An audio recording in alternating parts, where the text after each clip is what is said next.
I have a PowerPoint show for you this afternoon that takes you through, step at a time, the Austrian business cycle with a little bit of prefacing the origins of the theory and so on. But before I begin the show, I want to make two announcements to references that I put on the board. One is a forthcoming upper-level textbook in macroeconomics, mostly written by Snowden and Vane, Modern Macroeconomics, Its Origins, Development, and Current State, which will be out by Edward Elgar in 2005. And if those two names look familiar, Snowden and Vane, is because they and a third author, Wynarczyk, Snowden, Vane, and Wynarczyk, put out a similar book in 1994 where they did a treatment of macro on a chapter per school of thought basis. So you got Keynesians, monetarists, and on down the line. And even a chapter on Austrians and post-Keynesians, which was written by Wynarczyk. That was the third author. And that was the only chapter that had two schools of thought, because Wynarczyk saw some relationship between Austrians and post-Keynesians, namely that time matters, something like that. And if some of you are familiar with that book, at the end, you'll know that at the end of each of the chapters, they had an interview with a proponent of the school of thought. And I was the interviewee for the Austrian School, and this was in the 94 version. Now they're coming out with a sequel. It's not really a second edition, it's a sequel, but similar format, with the exception that at least their original goal was to have the interviewees write the chapters. So they farmed out the Austrian chapter to me, and they farmed out the post-Keynesian chapter to Paul Davidson, who's recognizable post-Keynesian. But they didn't do too much luck in farming out other chapters. I think Milton Friedman just wasn't up to writing a chapter on macro. So the rest of it is written by Snowden and Vane. So you have Snowden and Vane with contributions from the Austrian and from the post-Keynesian. But what you'll find in that chapter on the Austrians is something very similar to what you'll see today in PowerPoint. So it's a good book to use if any of you are teaching intermediate macro. It's a book I'm, of course, going to try to use here at Auburn. Very much upper level, and you could use it at first-year graduate level. So, and then I have my own chapter printed up, and I'll bring it in probably tomorrow or before the end of the week, and make it available if somebody wants to see just that chapter. Also, something I just discovered recently. This is my PowerPoint show on capital-based macro, and it's very much derivative from my book, Time and Money.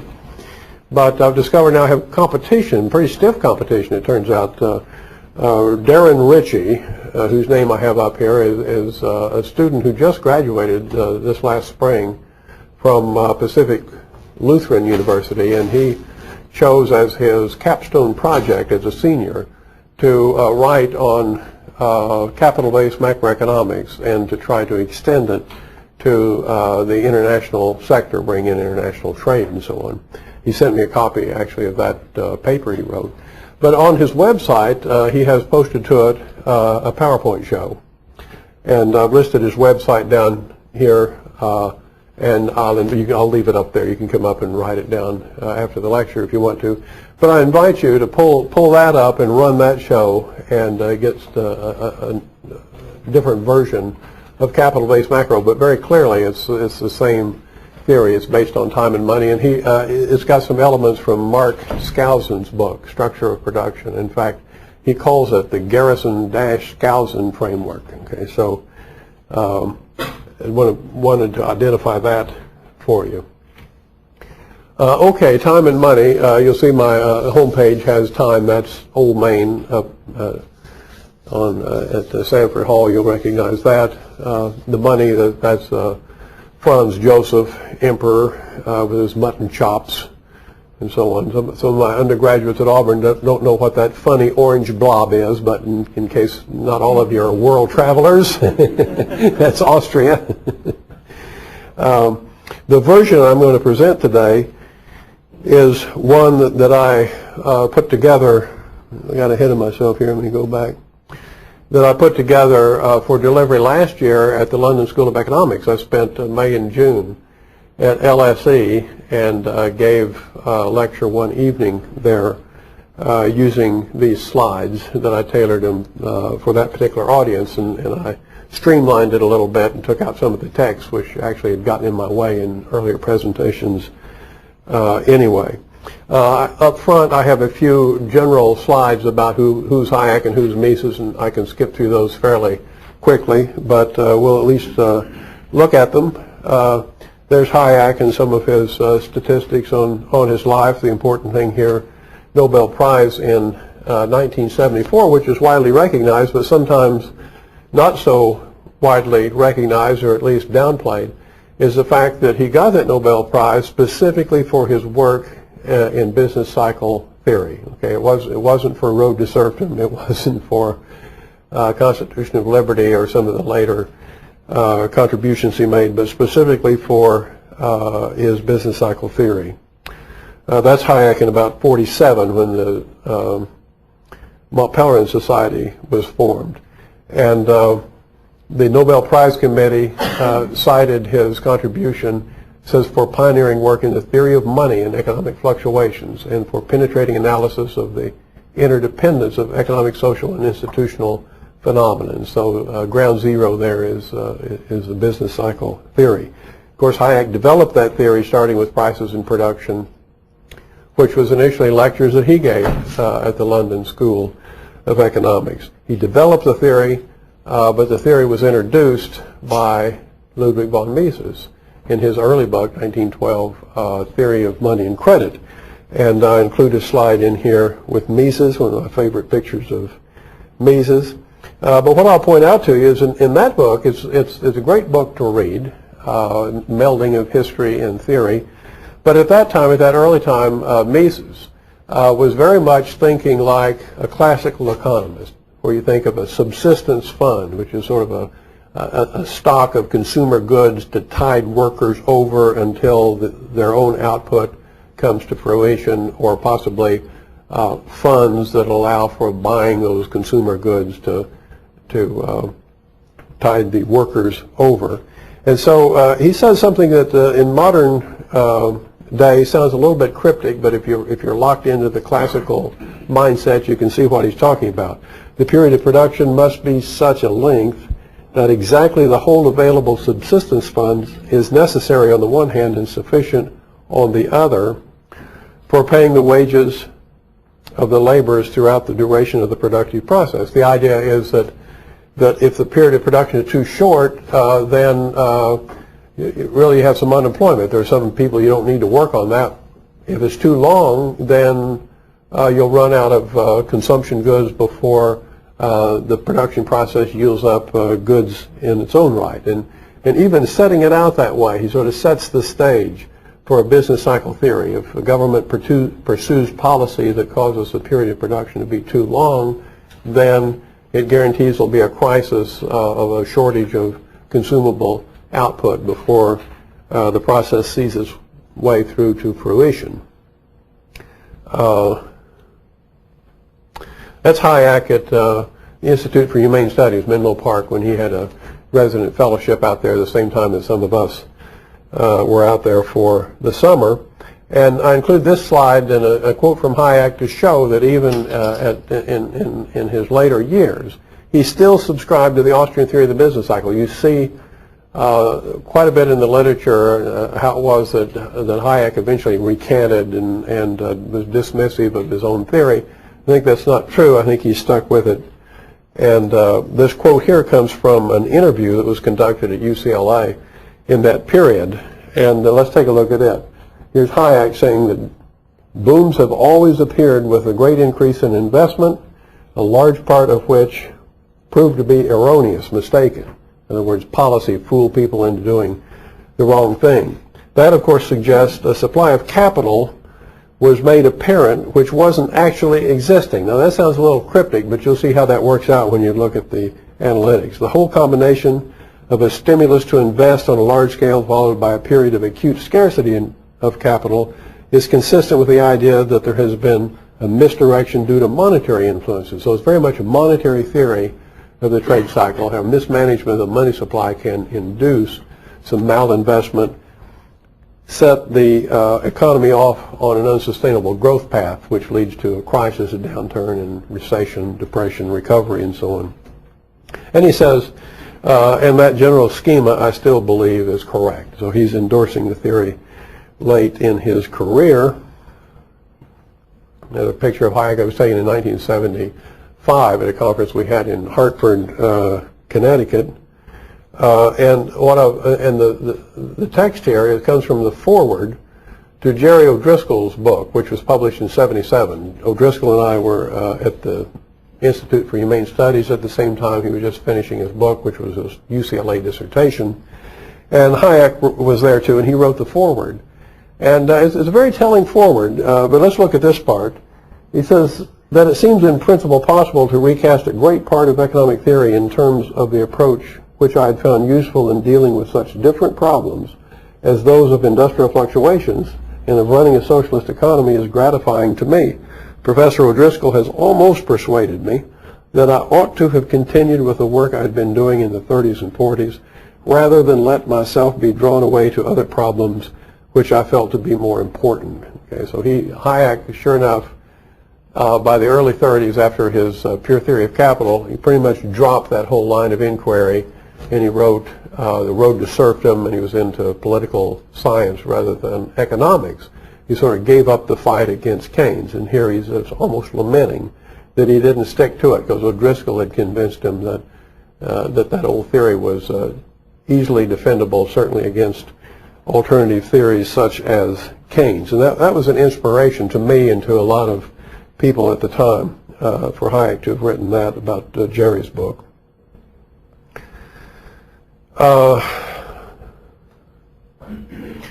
Okay, I introduce again here something from Hayek that I showed you this morning. I introduced it as Hayek's maxim, that before we can figure out what goes wrong, we must first discover how it could ever have gone right. All right?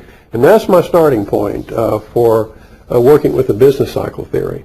And I do it in terms of production possibilities frontier that you've all seen in the elementary textbooks.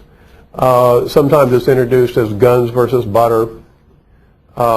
Sometimes it's introduced as consumption goods versus capital goods in order to show comparisons between high growth economies and low growth economies. Here I introduce it as a choice between consumption goods and investment goods, which of course is capital goods, in order to make those axes line up with the variables in macroeconomic theories, even with Keynes' notion of consumption and investment. What you see different here is that for Keynes, consumption and investment are just two kinds of expenditures that get added one to the other. In other words, C plus I. And they're separated conceptually in Keynes only because they behave differently in terms of their volatility. Investment's more volatile than consumption. Consumption depends more directly on income than does investment. But here, I put them on opposite axes, put them 90 degrees to one another to show there's a trade-off, that ultimately, at some level, there's a trade-off between allocating resources to current consumption and allocating resources to investment, which makes possible future consumption. Okay, it's a basic trade-off. And let's put the consumption or the production possibilities frontier on there. You know what it's going to look like. It's downward sloping. It's bowed out some for standard reasons mentioned in the textbook, that as you give up, let's say, more investment for more current consumption, and you continue to do that, you have to press into service resources that are actually better suited for investment than for consumption. So you get less and less additional consumption for giving up investment. The same thing works in the opposite direction too, to give you that bowed out contour that we call the production possibilities frontier. I also define this frontier, and I never thought of it as my definition. I still don't think it is, although I've been accused of this. I define the frontier in terms of sustainable levels of output, combinations of consumption and investment that are sustainable, that can be done year after year, okay, as opposed to some physical maxim that you might be able to produce for this week or this year, which might ruin any prospects of producing much of anything beyond that, okay? So I'm not looking at physical limitations. I'm looking at sustainable combinations, which allows for, this is key, it allows for production beyond the frontier, but only temporarily. Okay, if you're beyond the frontier, then by construction it's not a sustainable level. It won't last, right? And of course you can be inside the frontier too, which I show. There's a point on the frontier that would be a point of full employment. In fact, many of the textbooks will show a point like that, and they'll say, well, this is a fully employed economy. And of course, in macro, if you studied macro at all, you know that full employment doesn't mean that the unemployment rate is 0. Isn't that correct? The unemployment rate is in the low single digits. It may be 4 or 5%. And yet, there are policies that can be pursued to push that unemployment rate down below its natural level. That's Friedman's terminology. Push it below the 4 or 5% or 5 or 6%, whatever is declared to be the full employment level of unemployment. You can push it below that and get more output, but not on a sustainable basis. That's the whole idea. So there is an economy at full employment. Now, it's conceivable, of course, if things go wrong, the economy could be inside the frontier. That's a recession or depression. I show it as a hollow point, meaning it's a disequilibrium point, as opposed to the one on the frontier. How'd that get out there? There's an, okay. You can show a point beyond the frontier. You show a point beyond the frontier that would represent an overheated economy. It's one that's producing temporarily beyond the level that can be sustained. That's all. It seems to me a perfectly plausible way of putting things, although I've gotten some criticism for constructing it in this way. But there it is. That's my own construction. Okay? And back to the frontier. Now, the key question, and the thing that will save Hayek or do him in, I'm putting a lot on the line here. Okay? The key question is, can that point move along the frontier?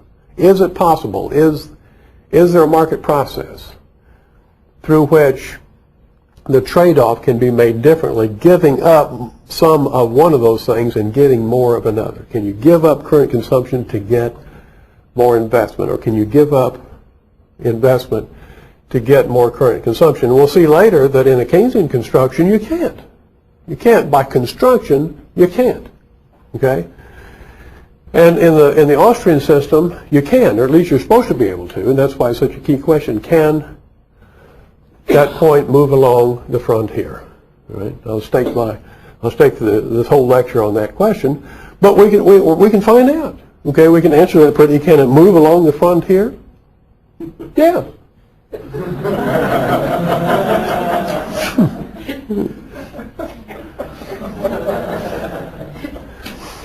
It can move along. Of course, that doesn't quite carry the day. I mean, you got to figure out what's the market process that allows for that kind of movement, or that creates the incentives for that kind of movement, and then what kind of policies might interfere with that movement. That's the whole basis for seeing, can things go right, and is there any prospect for it, and then what could go wrong. Okay, so that's Hayek. Now, don't need that.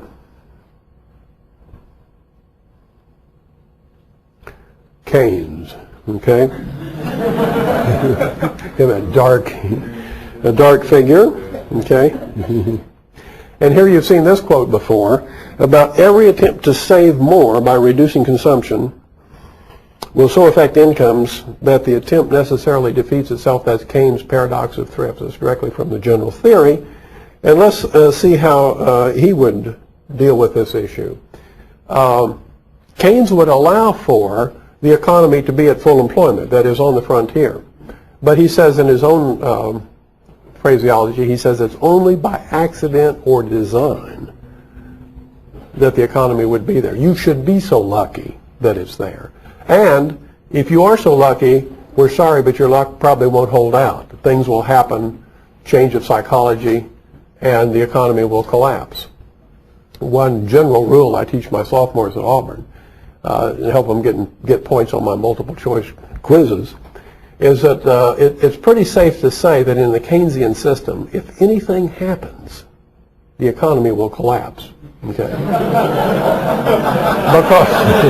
that's the way. I mean,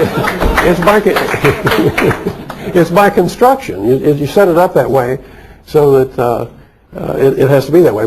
But according to Keynes, then, if people save more, it means they're not spending as much, and you saw what happened this morning. If you're not spending as much, incomes go down, everything goes down, you go inside the frontier.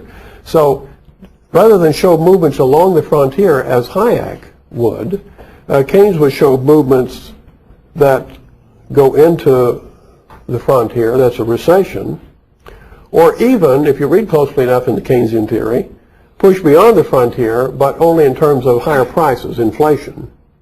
All right? And you'll notice that for Keynes, I've shown these all as solid dots, meaning that they're all equilibrium points as far as Keynes was concerned. And that was his central message, that there are a lot of equilibrium points, and they're positioned along an upward sloping straight line that cuts through that production possibilities frontier. Keynes never writes an equation for that line or never draws the line, but he talks the reader through it in his summing up article. I have that in a later lecture where I showed Keynes, I call it the Keynesian demand constraint. And the economy is constrained to moving along that line. Okay, I'll move it back to full employment. Okay. Now, Hayek gave his lectures in 1931, and he did it on the basis of that Hayekian triangle, which even in his own mind was very simple, almost simplistic. My own judgment is it gets the job done, and it's much better than using K for capital or for assuming capital fixity or whatever. But Hayek became convinced that what was needed to do battle with Keynes was to put capital theory back into macro. Keynes had thrown it out. And to do it in such a way that it displayed all of the intricacies, the lattice work that Lockman talked about in later book. Okay, so he wrote a ponderous book called The Pure Theory of Capital. It took him years to write it, finishing it only in 41. And he thought that this would be the ultimate answer to Keynes. And in fact, his being busy on that book explains in my books why he didn't review the general theory. This is a big issue among historians of thought. Why did Hayek never review Keynes' general theory? And there's a lot of reasons given, some by Hayek himself. He gives several reasons. But the one I think that counts is that Hayek realized that he had to have this capital theory up and running, and he was working on that. And rather than review Keynes' general theory without that framework to work with, he would go ahead and work on that framework, and when he got it finished and presented to the profession, then they could see what all was wrong with Keynes' theory.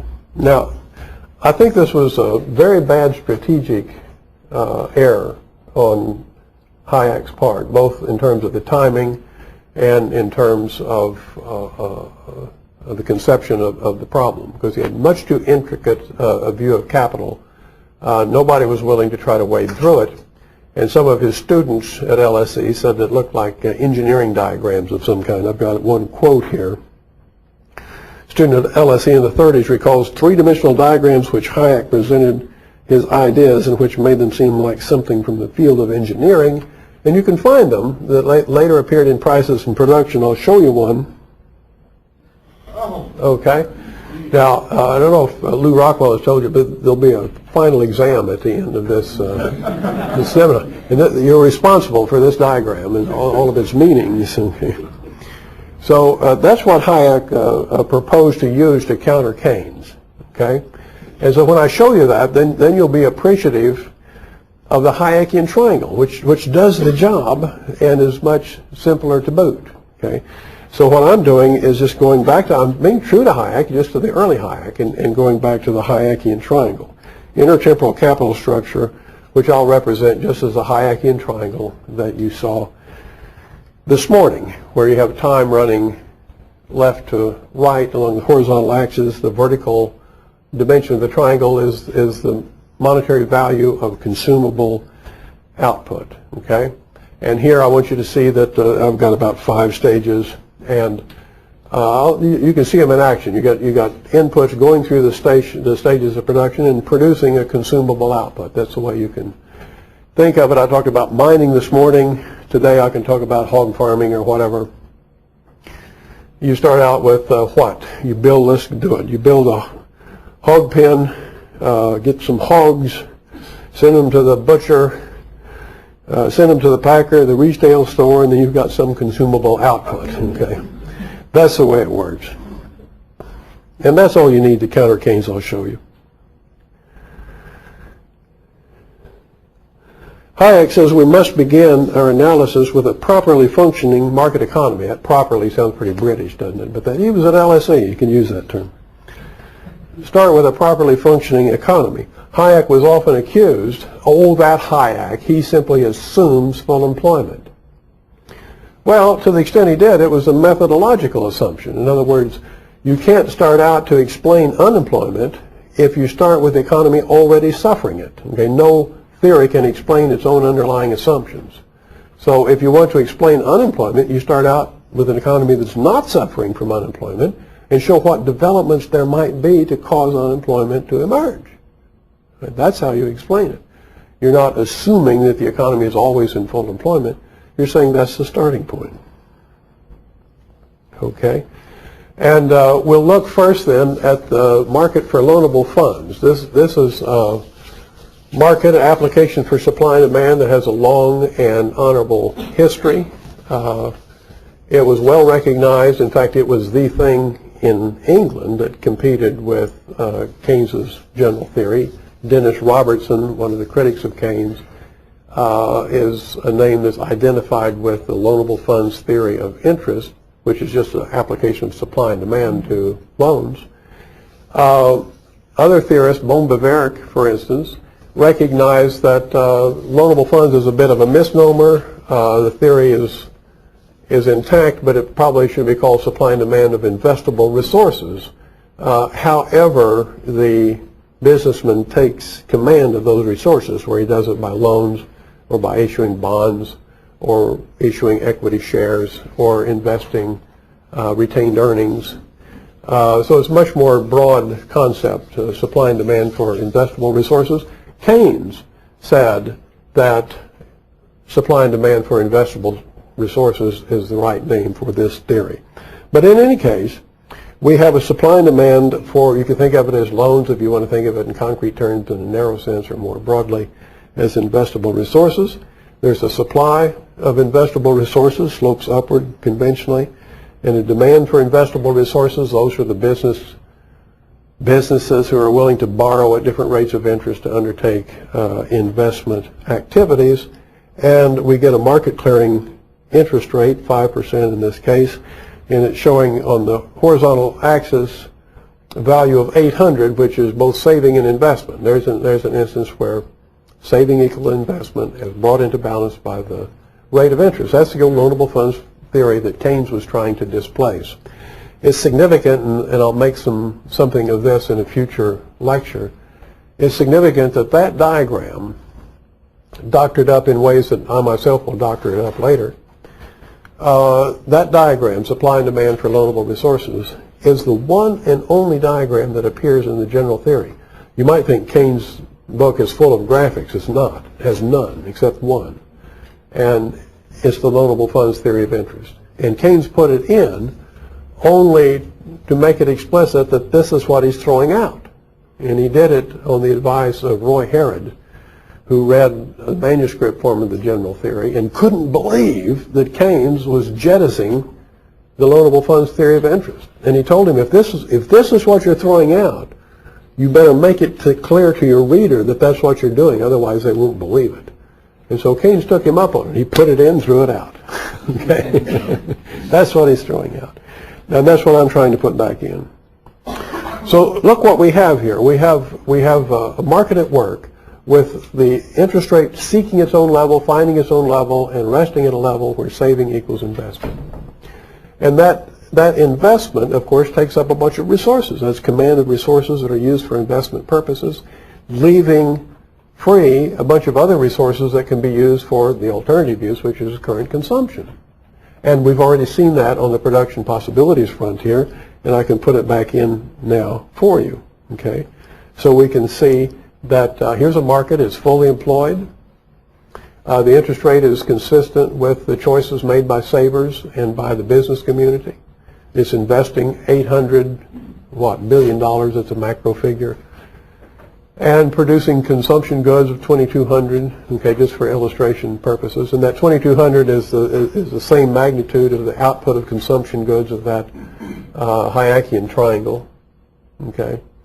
And there's one other relationship here that's not quite as clear graphically, but it will become clear, and that is that the interest rate, you can see it sits there at 5%, is a rate that is reflected in the slope of that Hayekian triangle. In other words, the rate of profit between one stage and the next is a rate that will come into line with the current rate of borrowing. So the slope of the Hayekian triangle is a reflection of the rate of interest, which suggests that if the rate of interest changes, so too will the slope of the Hayekian triangle, and that's the way it works.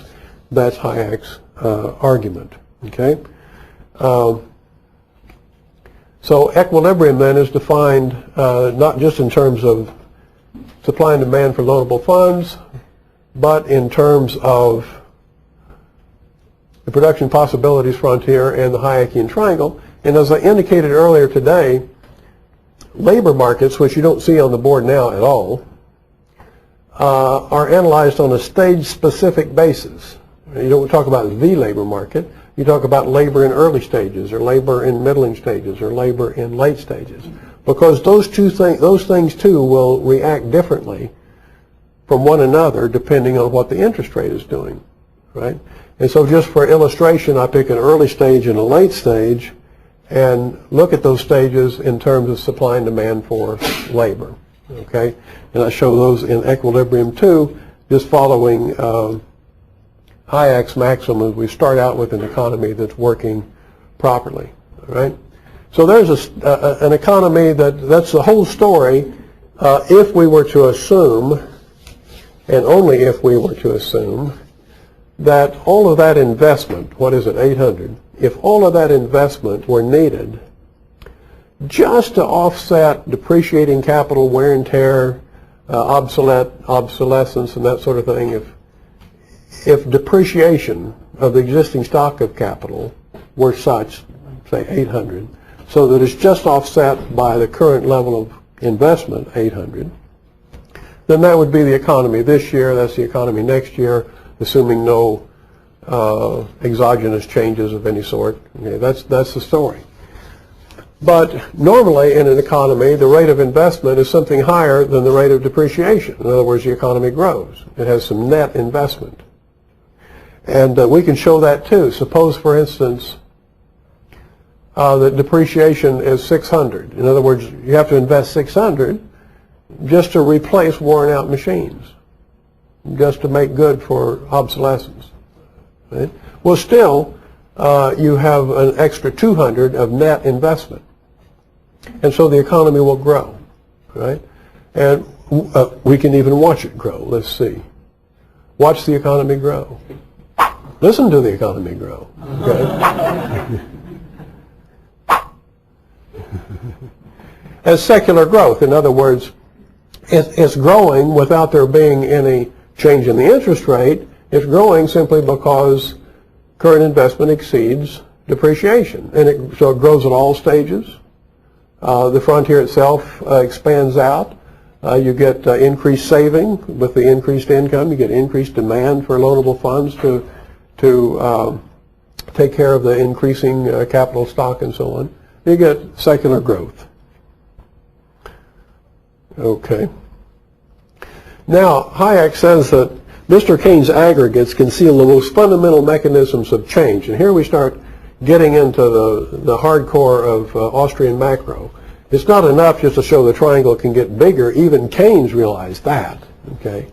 But the triangle can change in slope, change in shape as a result of changes in people's saving preferences. Let's see how that works. Let's suppose, for instance, that people decide to save more. And I don't want to be overly apologetic for suggesting that people might actually make that decision, but I've learned, especially in my upper level courses, I have to defend the idea that people might try to save more because it's so ingrained in people that, according to Keynes, people are creatures of habit. They save what they save, and it never changes. They save a certain part of their total income. That's it. Okay? But surely this is a changeable parameter, just like any other subjective decision that you make. You might want to save more because you want your kids to have a good education, or you save more to take a vacation, save more to enjoy retirement, save more because you don't think Social Security is going to be there for you. I mean, the reasons to save, and the reasons to decide to save more. So if you save more, then you have a lower rate of interest and a higher level of both saving and investment. In fact, it's the increased saving that drives down the interest rate and gives incentive for investors to borrow more and undertake more investment activities. Let's look at that in terms of the supply and demand for loanable fund. The production possibilities frontier. Here we found the mechanism for moving along the frontier. It's the interest rate that does the job. And when I say you save more, that means you consume less, doesn't it? That's what saving more means. You consume less in the current period. So you see consumption falling in the current period and investment rising in response to the decrease in the interest rate. You move along the frontier. Now, this you will never find in any Keynesian construction, because in any Keynesian construction, consumption and investment always move in the same direction. They never move opposite one another, always in the same direction. And in fact, according to Keynes, if people do consume less, that is, save more, it'll send the economy into depression, because he's got this loanable funds market out of play. He's thrown it out of his book. We throw it back in, we see that that's what allows you to move along the frontier. And we can see, looking now at the triangle, you can anticipate exactly what's going to happen. You're going to have less resources, fewer resources allocated to current consumption because the demand is down for that. This is the derived demand effect. If people don't want to buy so much junk from Walmart, well, don't ship so much junk there. Okay? And at the same time, the interest rate effect is at work too, and in the opposite direction. If interest rate is lower, then that gives you an incentive to invest more, and it requires, though, some entrepreneurs, but the Austrian theory has them. Okay? You have to figure out what to produce, anticipating what these consumers who will have saved up purchasing power in the future are going to be willing to spend those savings on. But if the economy can't do that, it's in trouble. Entrepreneurs have to do that in any case, even if there's no change in the interest rate. Here they're just doing it under different credit conditions. You see what Keynes would say. He would say demand for current output is down, so why do people want to beef up the production process to produce more of a bunch of junk that's no longer in demand? Right? And yet, with that Hayekian triangle in play, you see it makes perfect sense to produce for the future rather than produce for the present, because that's what the saving preferences are suggesting will be profitable. All right? And so I've given you time to anticipate what this is going to look like. The derived demand effect, less output in the late stages, more resources allocated to the early stages, and the triangle changes in that direction. And now you can see a more shallow slope to the triangle, which reflects the lower interest rate. All right? And you can identify the incentives all the way around to see the market working in that way. Okay? And now look at labor markets, and you can see why the Austrians have stage-specific labor markets. Because what do you think? Does the demand for labor increase or does the demand for labor decrease? Well, it decreases in the late stages and increases in the early stages. And so you get, I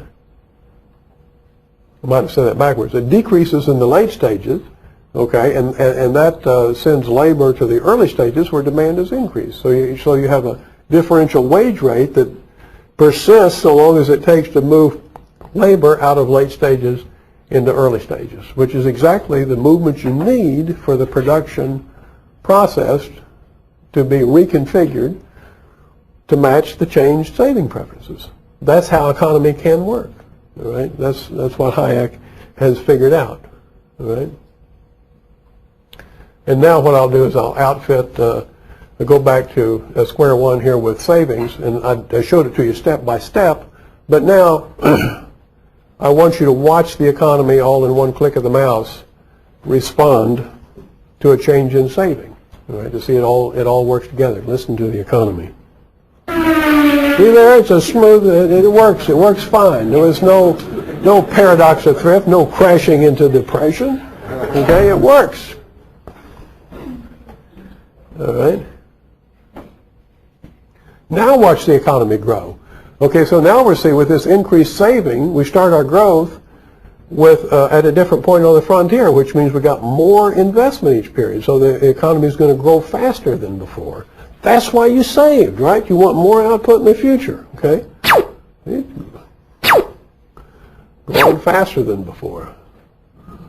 All right, and I even do a summary here where you can see how an economy will grow in the absence of any initial increase in saving. It grows, just not quite so fast.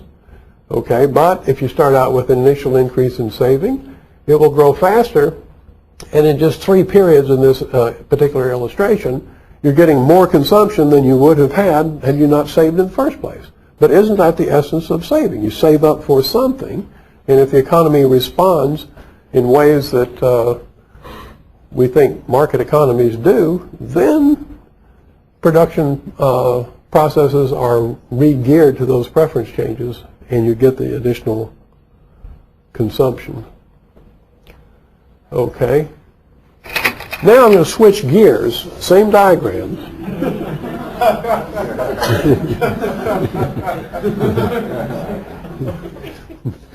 I had my hands in the air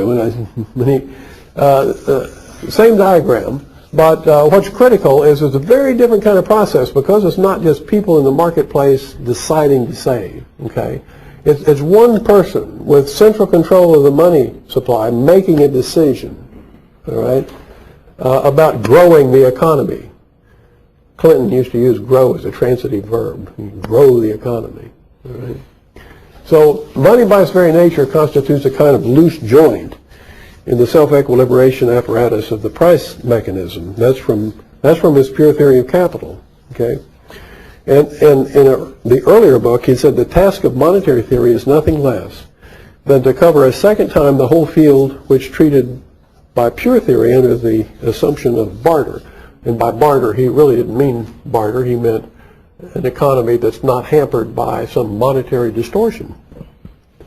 But here we see a Greenspan taking a look at loanable funds market and deciding on what criteria. We can all wonder that the interest rate needs to be lower, does it? What's wrong with the supply and demand determined interest rate? It needs to be lower. Well, how do you get it lower? You get it lower by flooding credit markets with new money. And of course, Greenspan, he's in the business. He can create the money and flood it through credit markets, and when he does, it lowers interest rates. It actually increases the supply of credit, but not the supply of saving. There's a distinction. So let's get rid of him. And there, look at the similarity. You get that rightward shift in the supply of loanable funds, but it's not S prime, it's S plus delta M. It's an increase in the money supply. And that's critical, isn't it? Because from the business community's point of view, it's willing to borrow at low rates of interest. It doesn't ask questions about why the banks are lending at such a low rate. It simply takes the money and runs. They'll borrow at the low rate, and see if it can't make a profit at that low rate. It turns out it makes that profit by investing in long-term capital. But what do savers do? Saving preferences haven't changed, and so you have a double disequilibrium here, don't you? You have people saving less while investors are borrowing more. How can that be? How can they borrow what's not being saved? Well, Greenspan's making up the difference. That horizontal distance between the two dots is precisely the new money that's being created and injected through credit markets. You see, if instead of Greenspan you had Congress lower the interest rate just by decree and saying that starting noon Thursday the interest rate will be only 2.3% or whatever that is, it wouldn't create a boom, it would create an immediate credit shortage. Because savers would be saving less, and that's all there is to borrow. But if Greenspan does it with monetary policy, there's actually more stuff to borrow. But the stuff is just money, it's not saving. It doesn't represent investable resources. Right? It represents money creation. Now, let's look upstairs then and see what happens. And here we have to trace up with both hollow points. And what we can see is that if consumers are saving less, it means they're consuming more. Why save? You can only get 2.3%. Might as well consume. So consumption increases, while at the same time investment increases. So now we got C and I moving together, and that's what puts it at a point beyond the PPF. All right, now that point is not an impossible point to be in, it's simply unsustainable. It's an artificial boom. It's a greater level of production than can be sustained. Okay? Well, why would they do that? Well, look at that point. It satisfies everybody, at least temporarily. It's politically popular, isn't it? It's politically popular, and you can believe that the administration will be there to take credit for it. I think vote for me. That's the way it works. Okay. Now, look at what's going to happen over here. Now, this might tax your imagination, because essentially the triangle is being pulled at both ends against the middle. More consumption and more long-term investment at the same time. Where are the resources going to come from?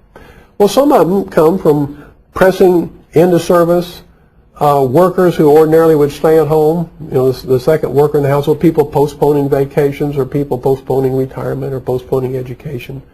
And partly, though, it comes from the middle stages of production. Because you've got two forces at work. The derived demand effect, which is pushing consumption goods up, the interest rate effect, which is pushing the long-term investment up, okay? And one of those effects that dominates in early stages, one in late stages. In middle stages, they're sort of ambiguous. And so you're losing resources out of the middle stages going both directions. And so it looks something like this. You get upward pressure there, and it comes out of the middle and gives you misallocation. All right, Mises wins the prize here of having it identified right. He called it overconsumption and malinvestment. You can see the overconsumption, too much consumption given actual market conditions, too much long-term investment, overconsumption and malinvestment. Hayek kind of muddled this point, but another person to get it right was Richard Striegel, a little-known Austrian of the time, who pointed out that, using terms very similar to my own, that the triangle is pulled at both ends against the middle. Okay. Now, from this point, it gets awfully complex, and what I'm going to do is sort of gray out two of those sections and just look at the third, and you can see what's going to happen. The economy is going to start towards that hollow point, but think of those middling stages of production, which are pretty skimpy because they're being rated essentially to go to both ends. When those middle stages come to fruition, they're going to be producing less consumption goods. Okay? And that's going to be the downturn. That's what's going to start the downturn. So the economy is sort of biased towards investment. It's pushing beyond the frontier. So it's going to push out, rotate to the right, and then come back to the frontier. But I'm sorry, when it gets back to the frontier, it doesn't stop there. It keeps going. Okay? You get an economy experiencing liquidation and crashing into recession. So it's going to look like this. Okay? So now you get the boom, you get the crisis, you get the bust, and you get the caving into depression. And as you cave into depression, if the government misreading everything, if it does all the wrong things, like our government did after 1929, it can make that depression pretty severe. That accounts for the severity of the Great Depression we suffered in the 30s. If you look at it from Keynes' point of view, see here Keynes comes along. He's trying to explain what happened. He doesn't have any capital theory. He's got a circular flow diagram. And all he sees is the economy was there in the 20s and everything seemed to be fine, but then it went into depression. And he tried to explain it by psychological factors. Okay, so that's what happens when you have that no capital theory to figure out what actually is going on. Battery? We'll see if this thing should not be on a battery, but we'll see if it'll work for me. Okay, now you're going to see in 2 strokes of the mouse, you'll see the whole business cycle. Okay, are you ready for it? Set it up like that. Here's the business cycle.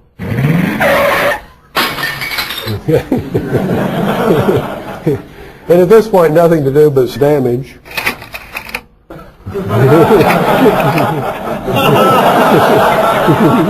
There you go.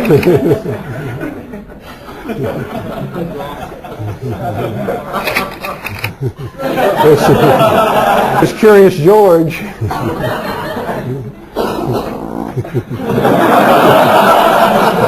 What's he going to do now?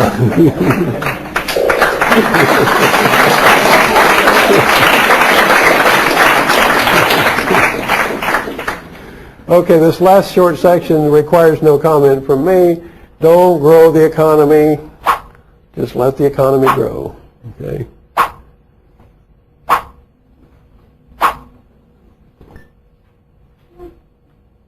Okay, thank you.